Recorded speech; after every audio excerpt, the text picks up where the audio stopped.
What's going on? Thanks for checking in. Got some different scenery for you today. We're out here in Miami. Very fortunate to get invited to the Prep Baseball All-American game. We're gonna follow some of the top prospects in high school baseball today. They're gonna run the 60. They're gonna do some force plate stuff. They're gonna hit BP, and then we got a home run derby. Hopefully I get an opportunity to interview, some of the top players in the country. If you strive to be on baseball's biggest stage someday, this is a video you're not gonna wanna miss.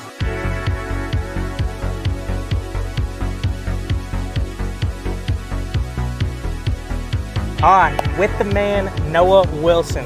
Appreciate it, man. Thank you. Tennessee, from Tennessee. Yes, sir. He's actually uncommitted, but the reason we got him, he ran the fastest 60 out of all these cats here today. 6:39 was his official time, and that's an electronic time too, so that's as real as it gets. So everybody wants to run a fast 60, right? That's the very first thing they did as they got here at this camp. So if you run an elite 60, that's gonna set you up in front of all these scouts, at a showcase, whatever it may be. So brother, if you could, what are you thinking? What gave you the ability to run that 6:39? Yeah, so we started right here on this white line. And what I was thinking is open up as much as I can because I don't wanna close myself off at the start. So I would say I was opened up this much so I can just get through and get through easy. And I would say the first 10 yards, I'm just trying to stay low because I feel like that's the most important part in your whole 60. So I was staying low, and then when I get to the 20, 30 yard mark, I'm kind of getting up, up here. Yeah. And then I guess with my arms, I'm trying to pump as hard as I can because I feel like that helps a lot too. Do you have any sort of track background, play any other sports, football or anything? No, I guess I used to run cross country, and then I played basketball in middle school, so I did both of those.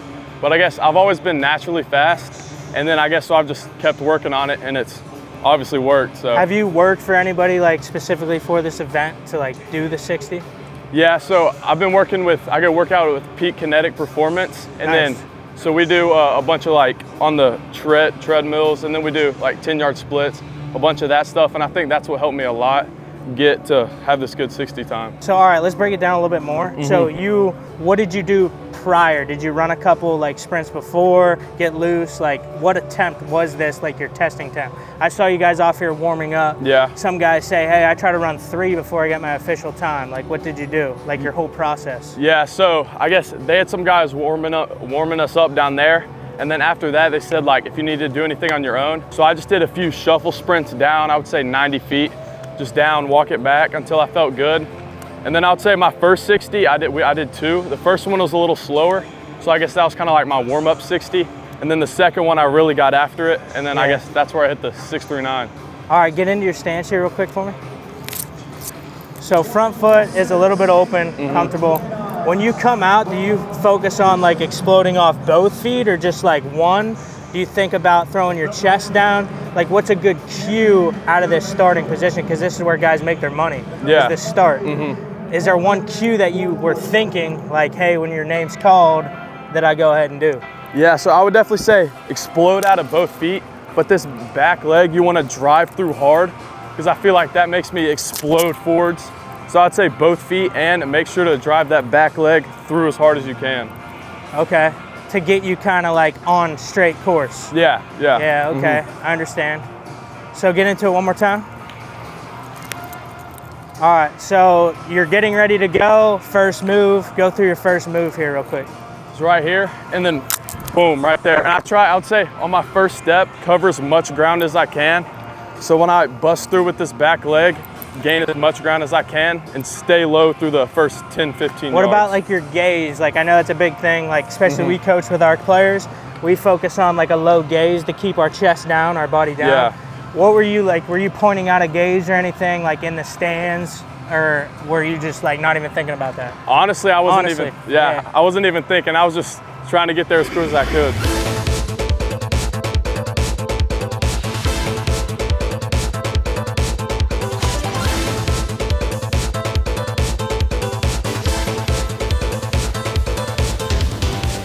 I remember a video back in the day, not probably 8 or so years ago, that maybe it might have been the Yankees put out, of going through a day in the life of you, in the strength and conditioning side, what you did in the cage, everything exercise for exercise.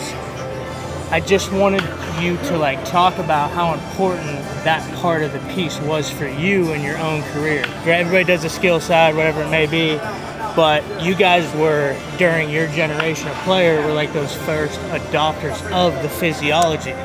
So can you go in a little bit about that? Maybe your background, you know, starting that? I've always had interest in training. I've always liked to train, weight train. I started lifting weights heavily probably about like 16, 17 years old.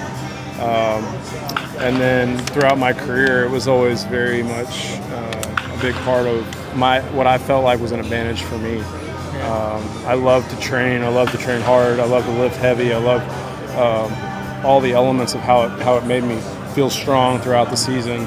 I love to train in the season because it helped me wake my body up, and I felt like it gave me an advantage come August and September when other guys had quit training and kind of let the season wear them down. I always felt like I played my best in August and September, which I felt like was important. So I think it's crucial. I think it's crucial to lift. I think it's crucial to be strong, obviously flexible, and to do all those things. I feel like that's a big part of it, and I think it allows you. I always think weak things break, right? Yeah. And so I've Louis always liked the idea of being stronger than other guys when it comes late in the season. That was my mental and physical advantage. So that was how I always kind of looked at it. I like to evolve. I like to learn new things, new training methods.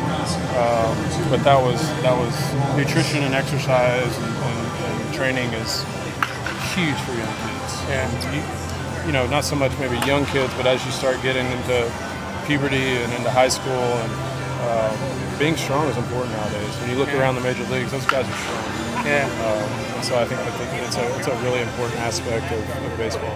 Yeah, I just saw these guys here. Everybody's hitting the ball 100+ miles an hour. Ethan, what is the strength and conditioning side, the weight room, something you just adopted naturally from your dad here, maybe your brother, or is it something that had to be like not necessarily forced upon you, but is it something you guys had to have a real conversation about, or did you see the importance of it growing up with that environment? A little bit of both.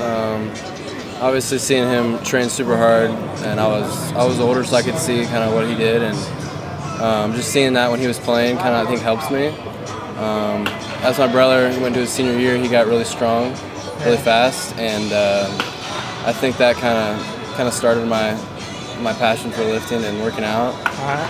But yeah, I mean, I've been more consistent the last couple of years, and continuing to learn more about my body, and I think that's going to help me a lot the next couple of months and throughout my career.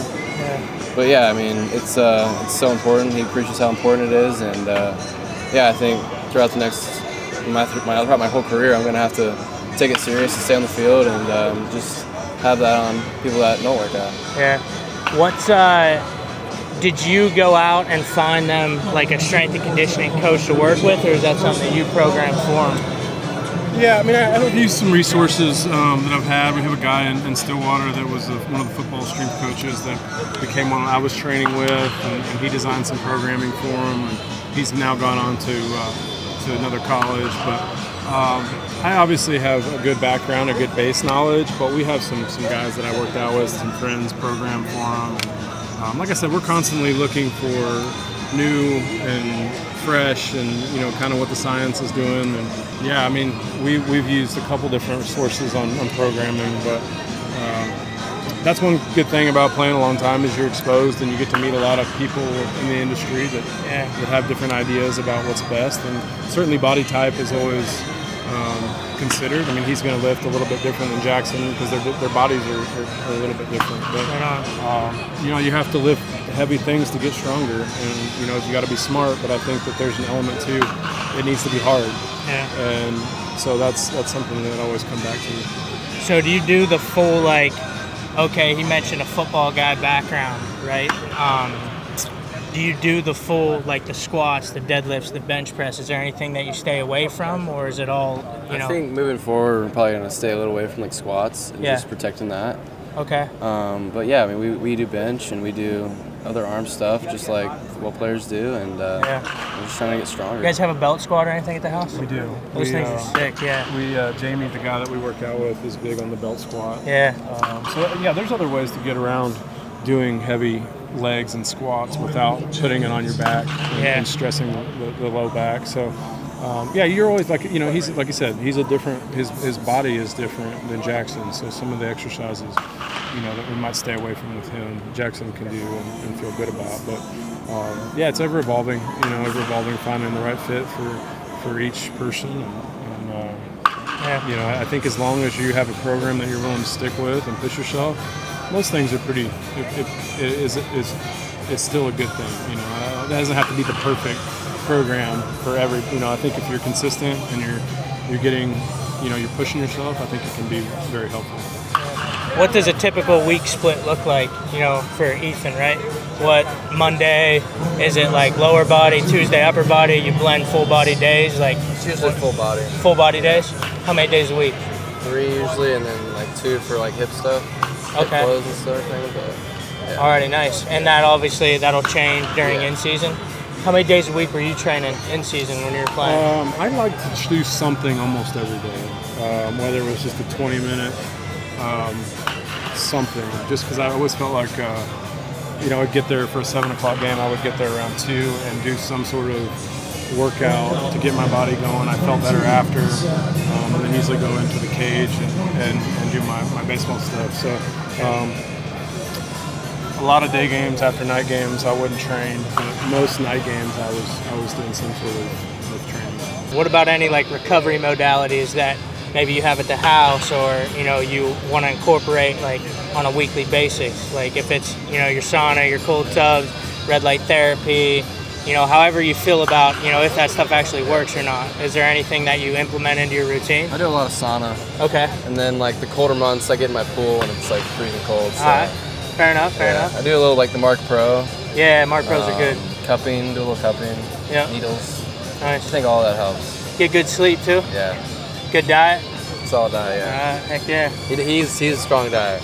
All right, good. So you're still pretty disciplined as you get, yeah? Hell yeah. Yeah, he's disciplined. Yeah, I mean, I think all those things, you know, when you talk about infrared sauna and cold tub, I mean, it doesn't hurt whether or not it is kind of built to what, you know, some people swear by it, but I think as long as that discipline of recovery and taking care of your body, I mean, it's how you're going to make a living. So take care of your body and you know, treat it like, you know, it is part of your, you know, your work, and you know, you only get one, so treat it well.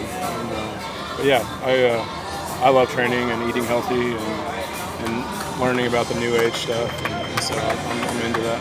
Is there anybody like you're following or anything right now on Instagram, if it is, you know? Yeah, I like Paul Saladino is a guy that talks about the carnivore diet a little bit and the way he eats. Huberman, obviously everybody knows who that guy is, and a lot of the biohacks that he's using. And so I see a lot of different people on social media come across that I find interesting. But yeah, you know, trying to eat mostly, you know, what God made.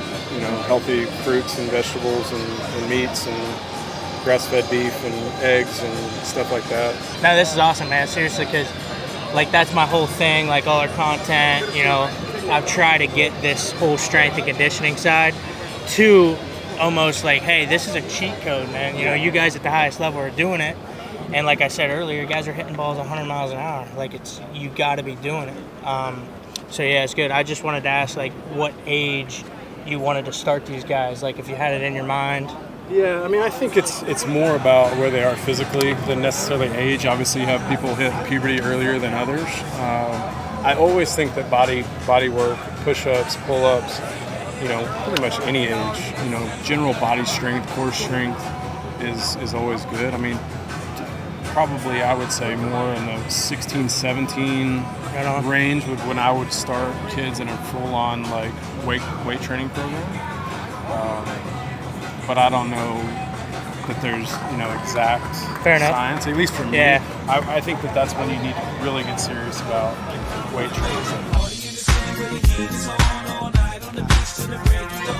Welcome to Miami. Bienvenido a Miami.